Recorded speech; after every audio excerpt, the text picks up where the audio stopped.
బల్దియాలో కొత్త వాహనాలు కొనాలనే standing committee నిర్ణయం మీద విమర్శలు వస్తున్నాయి. కార్మికులకు ప్రభుత్వం పెంచిన జీతాలను ఇవ్వకుండా వాహనాలను కొనాలని నిర్ణయం తీసుకోవడం ఏమిటని గరమవుతున్నారు.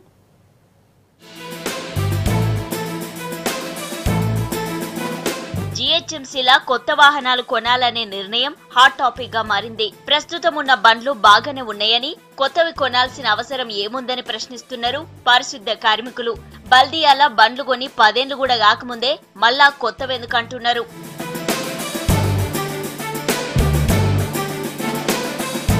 హైదరాబాద్ మున్సిపల్ కార్పొరేషన్ 2007లా జీహెచ్ఎంసీగా మారింది. అప్పుడే కొత్త బండ్లను కొన్నారు. కమిషనర్, మేయర్లకు ఇన్నోవా వాహనాలిస్తే ఇతర ఉన్నతాధికారులకు 24 స్కార్పియోలు ఇచ్చారు. ఇక కింది స్థాయి అధికారులకు 60 బొలెరో వాహనాలను ఇచ్చారు. మరో 120 నుంచి 150 మంది సిబ్బందికి వెహికల్స్ అలవెన్స్ ఇస్తున్నారు.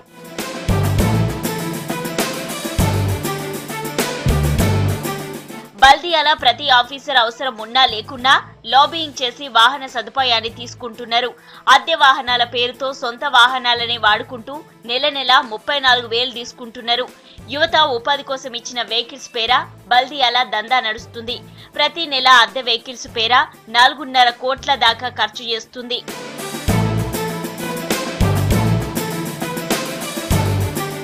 జీహెచ్ఎంసీ సొంత వాహనాలు కొని 10 ఏళ్లు కూడా కాలేదు. రిపేర్లు ఎక్కువగా వస్తున్నాయి. కాబట్టి కొత్త వాహనాలు కొనాలని స్టాండింగ్ కమిటీల నిర్ణయం తీసుకున్నారు.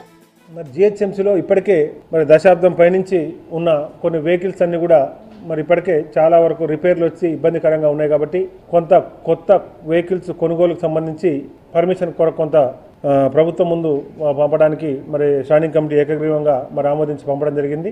వెహికల్స్ అన్ని కూడా ఏదైతే మనకు ఆర్టీఏ దాని నామ్స్ ప్రకారం కూడా ఇప్పటికే కొన్ని చాలా సంవత్సరాలు కూడా అయినాయి. కాబట్టి జీహెచ్ఎంసీగా దాని నామ్స్ కూడా పాటించాలి.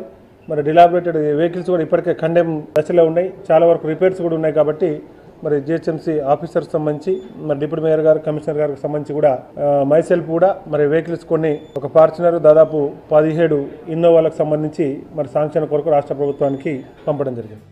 రవాణా శాఖ రూల్స్ ప్రకారం 15 ఏళ్లు దాటిన వాహనాలే కాలం చెల్లినవి. కానీ బల్దియాల 10 ఏళ్లు కూడా దాటక ముందే కొత్త బండ్లు కొనుగోలు చేసి ప్రజాధనాన్ని వృధా చేయొద్దని సిటీ పబ్లిక్ అంటున్నారు.